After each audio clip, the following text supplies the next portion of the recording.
जय मां अंबिका भवानी। नमस्कार भक्तजनों, सप्तम अध्याय तक मैं आप लोगों के साथ शेयर कर चुकी हूँ और अब आप लोगों के सामने है अष्टमो अध्याय। मैं अणिमा आदि सिद्धिमय किरणों से आवृत भवानी का ध्यान करता हूँ।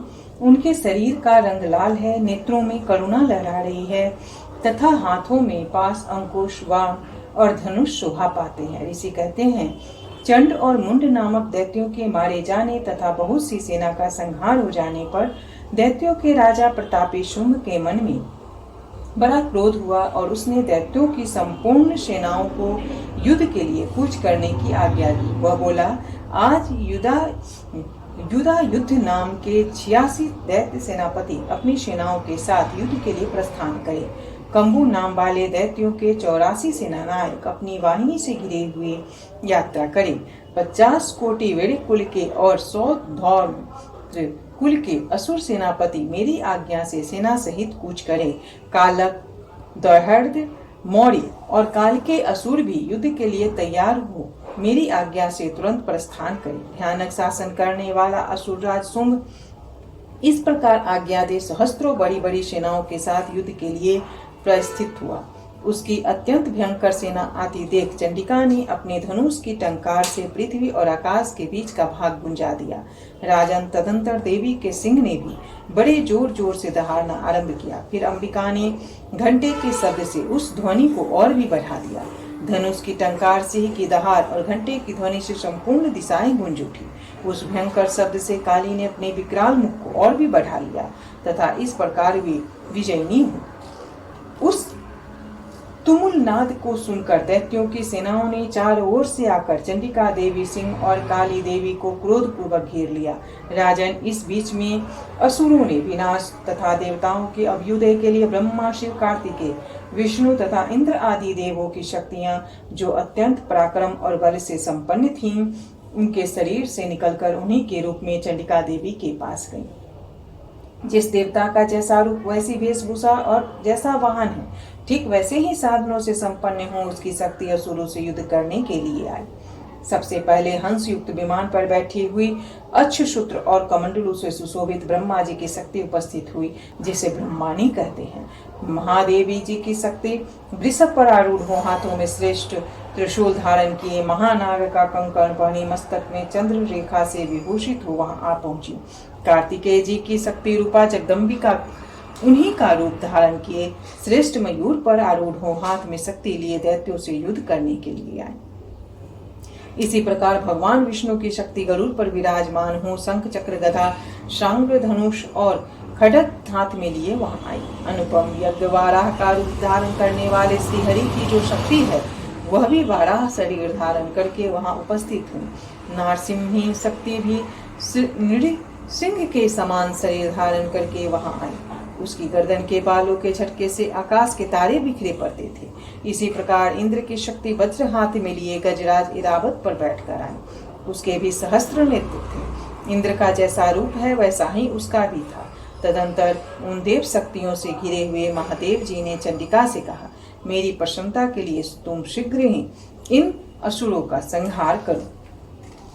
तब देवों के शरीर से अत्यंत भयानक और परम उग्र चंडिका शक्ति प्रकट हुई, जो सैकड़ों गिदरियों की भांति आवाज करने वाली थी। उस अपराजिता देवी ने धूमिल जटा वाले महादेवी जी से कहा, भगवान, आप शुंभ निशुंभ के पास दूत बनकर जाइए और उन अत्यंत गर्विले दानव शुंभ एवं निशुंभ दानव दोनों से कहिए, साथ ही उनके अतिरिक्त जो भी दानव युद्ध के लिए वहां उपस्थित हों, उनको भी यह संदेश दीजिए, दैत्यों, यदि तुम जीवित रहना चाहते हो तो पताल को लौट जाओ।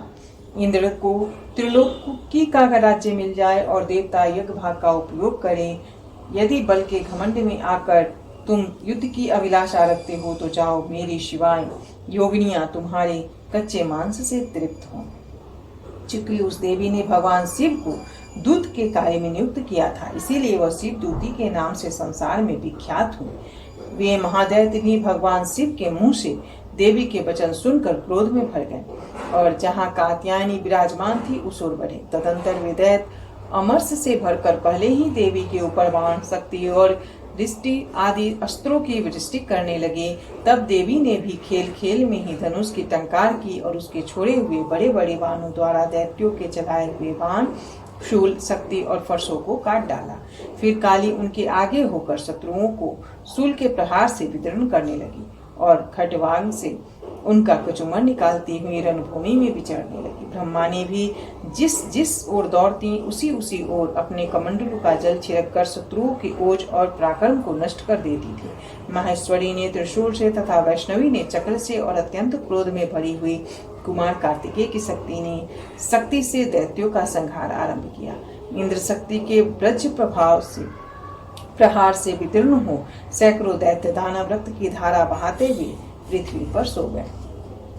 वाराही शक्ति ने कितनों को अपनी थुथुन की मार से नष्ट किया। दाढ़ों की अग्रभाग से कितनों की छाती छेद डाली और कितने ही दैत्य उसके चक्र की चोट से वितीर्ण होकर गिर पड़े। नारसिंही भी दूसरे महादैत्यों को अपने नखों से विदीर्ण करके खाती और सिंहनाद से दिशाओं एवं आकाश को गुंजाती हुई युद्ध क्षेत्र में विचरने लगी। कितने ही असुर शिवदूती के प्रचंड अट्टहास से अत्यंत भयभीत हो पृथ्वी पर गिर पड़े और गिरने पर उन्हें शिवदूती ने उस समय अपना ग्रास बना लिया। इस प्रकार क्रोध में भरे हुए मातृगणों को नाना प्रकार के उपायों से बड़े बड़े असुरों का मर्दन करते देख दैत्य सैनिक भाग खड़े हुए।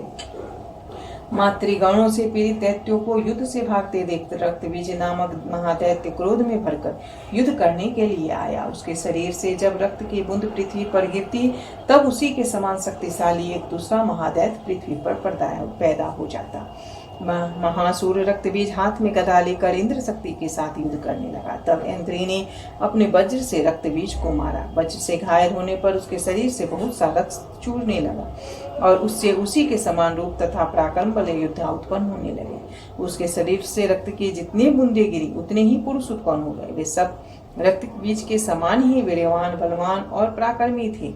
वे रक्त से उत्पन्न होने वाले पुरुष भी अत्यंत भयंकर अस्त्र शस्त्रों का प्रहार करते हुए वहां मातृगणों के साथ घोर युद्ध करने लगे। पुनः वज्र के प्रभाव से जब उनका मस्तक घायल हुआ तब रक्त बहने लगा और उससे हजारों पुरुष उत्पन्न हो गए। वैष्णवी ने युद्ध में रक्तबीज पर चक्र का प्रहार किया तथा इंद्री ने उस दैत्य सेनापति को गदा से चोट पहुंचाई।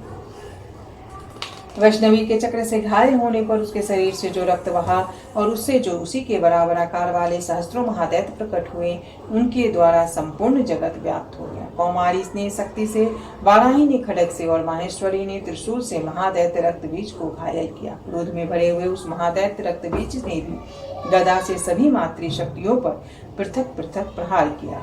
शक्ति और शूल आदि से अनेक बार घायल होने पर जो उसके शरीर से रक्त की धारा पृथ्वी पर गिरी उससे भी निश्चय ही सैकड़ों असुर उत्पन्न हुए। इस प्रकार उस महादैत्य के रक्त से प्रकट हुए असुरों द्वारा संपूर्ण जगत व्याप्त हो गया। इससे उन देवताओं को बड़ा भय हुआ। देवताओं को उदास देख चंडिका ने काली के से शीघ्रता पूर्वक कहा, चंडिके तुम अपना मुख और भी फैलाओ तथा मेरे शस्त्रपात से गिरने वाले रक्त बिंदुओं और उनसे उत्पन्न होने वाले महादैत्यों को तुम अपने इस उतावले मुख से खा जाओ। इस प्रकार रक्त से उत्पन्न होने वाले महादैत्यों का भक्षण करती हुई तुम रण में विचरती रहो। ऐसा करने से उस दैत्य का सारा रक्त छिन्न हो जाने पर वह स्वयं ही नष्ट हो जाएगा।